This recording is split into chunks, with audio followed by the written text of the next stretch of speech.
Kita buka sesi selanjutnya. Saya sedang mencari ini. Yang satu yang paling ujung sana, ya, saya sedang mencari saya kiri saya. Oh, yang depan ya, yang depan wangi batik ya.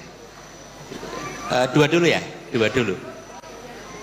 Dimulai dari situ dulu ya, silakan. Ya. Iya, baik, terima kasih. Assalamualaikum warahmatullahi wabarakatuh.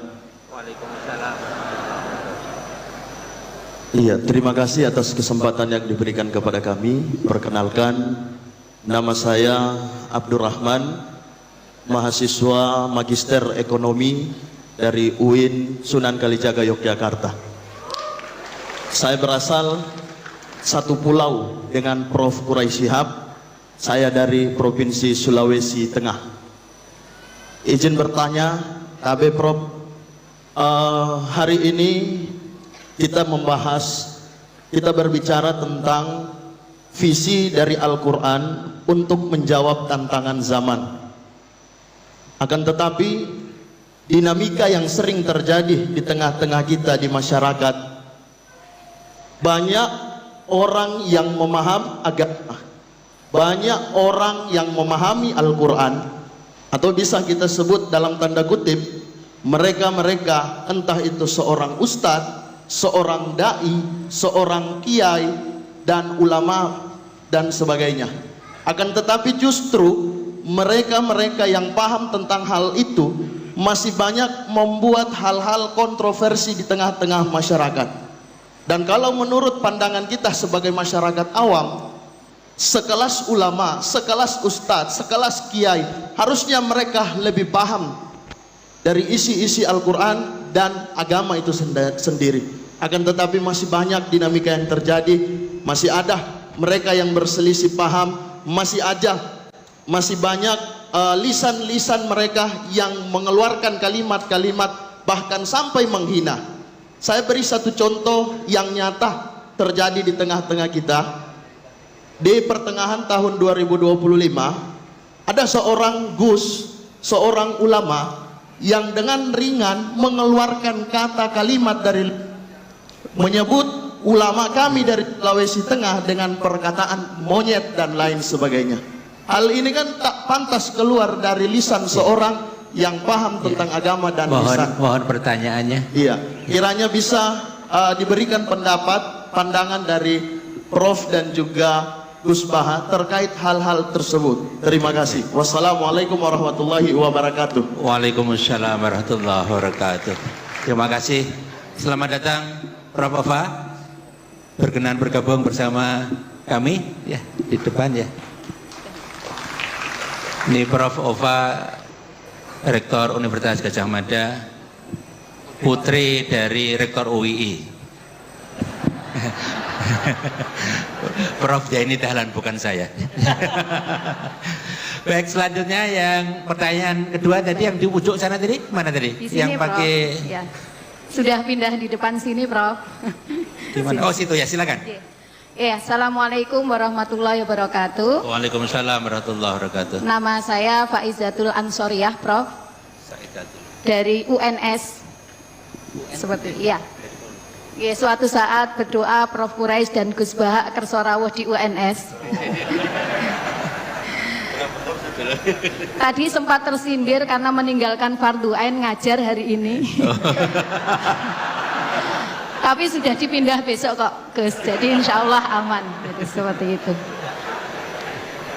Ada banyak pertanyaan karena sudah bercita-cita lama sowan ke Prof. Quraisy dan Gus Baha. Hari ini baru lihat tadi malam posternya langsung dengan teman saya satu dari FISIP UNS, Prof. Kita langsung berangkat pagi ini, sempat terdampar di lantai 3 tadi, tapi semangat 45 pindah ke bawah, akhirnya dapat tempat duduk meskipun di belakang. Alhamdulillah. Pertanyaan saya sebelum ke sesuai yang visi Al-Quran menjawab tantangan zaman, karena itu memang menjadi problematika kami sebagai pendidik, terutama di perguruan tinggi. Satu pertanyaan saya yang sangat menggelitik dari dulu, kalau bisa soal Gus Baha. Saya pernah ditukani Gus Baha dulu terkait dengan zakat, Gus, dan saya laksanakan sampai hari ini insya Allah. Pertanyaan saya yang sering muncul di IG atau apapun itu, pernyataan ngendikanipun Gus Bah yang terkait seperti ini. Hidup itu mudah, yang penting jangan maksiat dan bermanfaat untuk orang lain. Tapi itu kan susah, Gus. Itu, Gus. Itu kalau saya ngajar dasar logika ini jelas kontradiksi, Gus. Itu pertanyaan saya yang sudah saya simpan lama, dan alhamdulillah hari ini meskipun terdampar di belakang, alhamdulillah Prof. Rektor bisa melihat kami dari UNS. Saya tadi ke panitia, Mbak, sampaikan yang dari luar kota juga boleh, ini Prof. Akilan harus bertanya. Matur suwun Prof atas waktunya. Yang kedua, ini kegelisahan kami Prof. Quraisy, Gus Bah sebagai pendidik, bukan hanya mendidik anak kami, tetapi banyak anak-anak yang apa istilahnya kita sebagai pendidik kadang dihadapkan pada satu satu kondisi ketika anak memang betul-betul dibuat secara akademis itu pintar gampang, karena tinggal di leske, yang penting ada uang dan seterusnya, itu kapitalis. Karena masuk UI juga bayarnya lumayan ya Prof.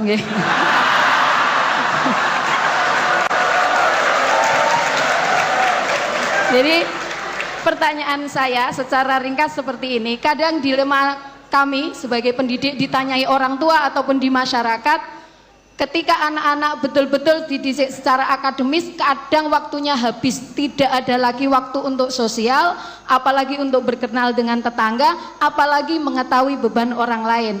Tetapi ketika kita juga mendidik anak-anak kita untuk sosial dan sebagainya, secara akademis akan tidak semelesat orang-orang yang dididik secara akademis itu. Nah, ini Al-Quran menjawab kegelisahan kami pada orang-orang tua seperti ini, bagaimana? Itu saja. Yang terakhir bukan pertanyaan, saya nyuwun doanya untuk Prof. dari Prof. Quraisy, Gus Bah dan semua yang hadir di sini, bahwa kami para pendidik ini masih bisa tetap mempertahankan prinsip mendidik sesuai dengan zamannya. Matur suwun waktunya.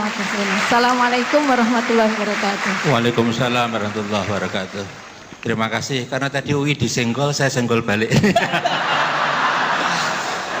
Di UI Bapak, itu tiap tahun kami memberikan beasiswa sekitar 1.500 paket. Saya jawab, Prof. Anak saya semoga besok dapat beasiswa di sini ya, Pak. Ada untuk apa, ada untuk hal yang hafidh, untuk pondok pesantren dan lain. Silakan ketik pmb.ui.ac.id. Baik Ibu Bapak, yang sebelum ini menyampaikan tadi ada yang menarik Gus Bah sama Prof. Quraisy. Ini terakhir minta doa. Karena tadi Gus Bah pagi tadi bilang, sekarang sama Kiai tidak minta doa, minta selfie katanya.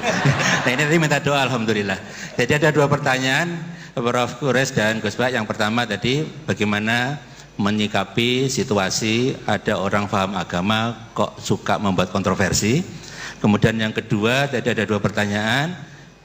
Hidup itu mudah, yang penting jangan maksiat, itu kan susah Gus, kira-kira gitu. Kemudian pertanyaan kedua adalah bagaimana ini dilema mendidik anak antara akademik, agama, sosial dan lain-lain. Ya, monggo dimulai dari Gus Bah aja. Ya, yang anak muda. Bismillahirrahmanirrahim. Tadi yang tetangganya Pak Quraisy yang jawab saya. Kalau sama tetangga nanti basa-basi. Nggak enak, mau tegas. Ada Ustadz yang bilang apa tadi kamu? Ya bagus lah. Artinya bagus itu di luar Ustadz dia juga manusia, mungkin pas manusia. Jadi ya biasa aja. Jadi keunikan agama ini adalah yang maksum, yang terjaga dari salah itu hanya Nabi Muhammad SAW. Sehingga kesalahan-kesalahan manusia itu bisa dua, bisa saja ustadz itu salah, bisa saja yang salah itu Anda mengustadkan dia yang sebetulnya ada ustadz. Jadi, mengustadkan orang yang sebetulnya tidak ustadz. Jadi, kalau Pak Quraisy nggak sampai hati karena Anda orang Sulawesi. Ya, ini yang dari UMS ya. UNS Solo itu yang penting, yang terakhir aja dapat beasiswa tadi doanya. Begini ya, saya memang sering kalau boleh dibahasakan dalam fikih itu fatwa. nggak penting toat banget sepenting tidak maksiat. Itu tuh mudah, yang penting tidak maksiat. Sesuatu itu bisa sangat akademik, sangat keilmuan. Misalnya kita bilang racun itu membunuh. Itu yang mengatakan itu sudah memenuhi kewajibannya mengingatkan kalau racun itu membunuh. Ketika ada orang yang tetap minum racun itu bukan kesalahan yang mengingatkan, kesalahan yang tetap minum racun. Dan kenapa menjadi mudah? Karena untuk memenuhi kebutuhan haus itu nggak perlu racun sehingga mudah. Maksiat juga sama, saya sering bilang, bapak saya itu nasihat paling sering itu kalau ada hiburan mubah, hiburan yang dibolehkan Allah kok kamu seneng tuh nikmati. Makanya itu sirinya kiai-kiai itu suka gojlok-gojlokan, suka guyon, suka ngomong yang nggak penting. Itu sebenarnya perlawanan dirinya, mungkin ya tetap namanya manusia ingin maksiat, tapi ternyata untuk ceria, untuk seneng itu tidak sampai seperti itu. Pernah ada kiai itu nggak pernah tahajud, nggak pernah witir, tapi tiap malam tuh guyon. Suatu saat ada yang tanya, kenapa engkau kiai sering guyon? Dia bilang, saya ini termasuk jenis yang agak-agak hiper gitu. Jadi untuk melupakan itu harus guyon terus itu. Jadi yang penting itu nggak maksiat, itu memang penting. Nah nanti kalau makom itu dinaikkan lagi, wa qurratu aini fi sholat, memang hiburannya itu sholat. Makanya Nabi itu, Aisyah itu cantik, Sayyidah Aisyah itu cantik, dan kalau tidur itu sengaja ditelentang di depan Nabi. Perlu dicatat Aisyah itu perawan dan cantik. Itu Nabi tetap sholat. Kenangannya Sayyidah Aisyah, kalau sujud kaki saya tak tekuk, tapi kalau beliau berdiri tak selonjorkan lagi, tetap saja sholat. Malah beliau pamit, dari ini ata'abbadu li rabbi, saya pamit ya maklumi, saya ini baru asik dengan Allah. Ini pasti hadirin nggak terima semua, wah itu nggak bisa Gus, berat itu. Kalau menurut saya Anda lebih bisa, karena istri kamu pasti nggak mau. Jadi nggak mau. Itu pernah ada hadis, ini betul, ini hadis sahih. Suatu saat Nabi itu sudah sholat di majelis, sudah mau takbir, ingat belum mandi junub. Ini kan kulil haqqo ya. Terus Nabi pulang terus mandi junub, terus bilang saya lupa nggak mandi junub, makanya saya pulang mandi junub terus sholat. Ada yang tanya, Gus, masa Nabi gitu? Ya kan ngumpuli istri itu kan halal, kenapa ada janggal? Masalahnya Gus, kita Kiai Indonesia tidak akan ngalami itu kata. Karena maunya itu jarang. Artinya gini, guyonan-guyonan to'at, guyonan-guyonan mubah itu bikin setan itu putus asa. Makanya resepnya Allah itu kul bi fadlillah wa bi rahmati fa bidzalika falyafrahu. Coba ini majelis yang hadir banyak. Padahal di sini nggak ada orang buka aurat, nggak ada yang jorok-jorok. Karena sebetulnya kita ini baik, kita ini menang. Saya yakin setan hari ini mungkin stroke, mungkin baru periksa. mungkin baru di ICU itu. Karena ya tadi kok bisa kebaikan. Jadi Anda kalau ingin melihat di Quran itu ada ayat inna kaida syaitani kana dhaifa. Setan itu sebenarnya lemah. Kalau setan sukses berarti gak ada orang ngaji, gak ada orang sujud, gak ada orang bersedekah, gak ada orang puasa. Ternyata tambah hari tambah banyak. Bahkan lembaga keislaman itu diuniversitaskan jadi Universitas Islam Indonesia itu tadi. Yang dikomplain katanya mahal tadi itu terus rektornya gak terima. Itu yang lain harus terima, kan gak punya kepentingan menjawab. Yang punya kepentingan kan rektor. Jadi gak terima kalau solehnya gak diungkapkan tadi. Berapa yang beasiswa?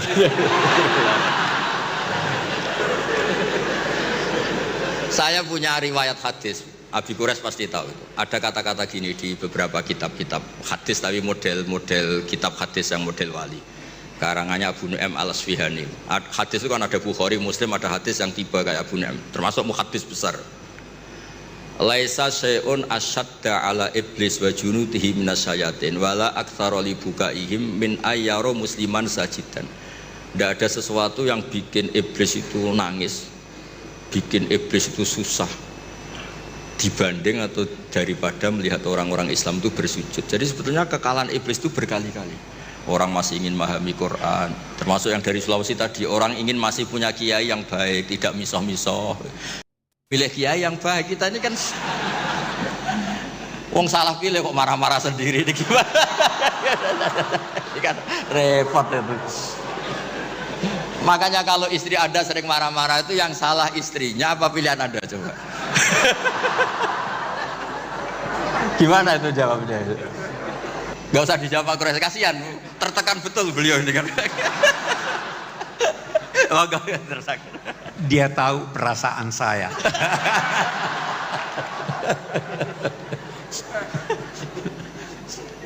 Sudah terjawab semuanya, apalagi yang mau dijawab. Oke, saya berbicara secara umum.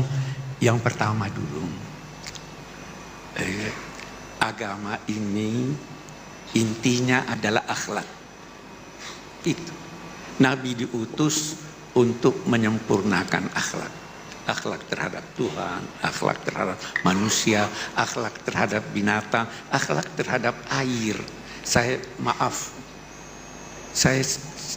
tidak buka ini. Saya berdua dengan Gus Baha. Karena kalau sudah terbuka akan dibuang.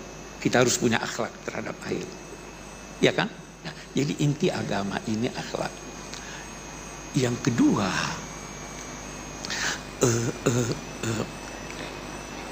jangan pernah maki. Jelas Al-Quran, wala tasubbul ladzina yad'una min dunillah fayasubbullaha adwan bighayri. Jangan maki. Itu satu. Jadi kalau memang dia ustadz atau kiai, dia tidak bakal maki. Tuh yang kedua. Tadi salah pilih. Iya. Jadi artinya, yang ketiga, yang saya ingin katakan, jangan karena berbeda lantas saling menghujat. Bisa jadi perbedaan itu memang dikehendaki Tuhan. Ada perbedaan yang dikehendaki Tuhan. Apa itu? Walau sya'allahu la ja'alakum ummatan wahid. Kalau Tuhan mau semuanya. Tuhan memang mau kita berbeda. Karena kita tidak bisa hidup tanpa berbeda. Nah, Quran mau kita berbeda. Salah satu sebab perbedaan adalah Quran. Karena penafsirannya bisa berbeda. Saya beri contoh. Wudhu disuruh basuh kepala. Iya. Apa itu kepala? Apa itu kepala? Sudah beda-beda. Sedikit. Oke. Kita baca itu ayat. Hendaklah mereka menggunakan tutup kepala mereka untuk menutup dadanya. Yang disuruh di sini menutup dada menggunakan tutup kepala, atau yang disuruh adalah menutup kepala dan dada? Sudah beda, ya kan? Tutuplah gelas itu pakai buku ini. Buku bukan buat penutup, tetapi gunakan itu. Itu yang menjadikan orang beda nanti. Ya toh? Dulu kiai-kiai kita itu kan kelihatan rambutnya. Karena dia fahami kepala bukan semua kepala. Jadi bisa beda. Jangan kita toleransi. Sedangkan yang terhadap non-muslim kita toleransi. Toleransinya itu jauh lebih hebat dari toleransi yang biasa kita dengarkan. Kalau beda pendapat, yang biasa kita dengarkan apa? Pendapat Anda salah, tapi boleh jadi benar. Pendapat saya benar, tapi boleh. Yang diajarkan Al-Quran lebih dari itu. Apa diajarkan? Qul inna au iyyakum la ala hudan au fi dhalalin mubin. Qul la tus'aluna amma ajramna wa la nus'alu. Boleh jadi saya yang salah, boleh jadi kamu yang benar, boleh jadi kamu yang salah, boleh jadi saya yang benar. Kita serahkan pada Tuhan. Ini tidak ada pertengkaran. Kalian tidak akan diminta mempertanggungjawabkan dosa-dosa kami. Kan kita akui kita punya dosa, tapi kalian tidak bertanggung jawab. Kami pun tidak diminta mempertanggungjawabkan apa yang kamu lakukan. Kita tidak tuduh dia dosa. Itu akhlak. Itu yang hilang dari kita. Hilang dari kita. Saya boleh promosi buku. Saya punya buku namanya Yang Hilang dari Kita. Ya itu kan. Terima kasih Gus Baha dan Bro Quraisy.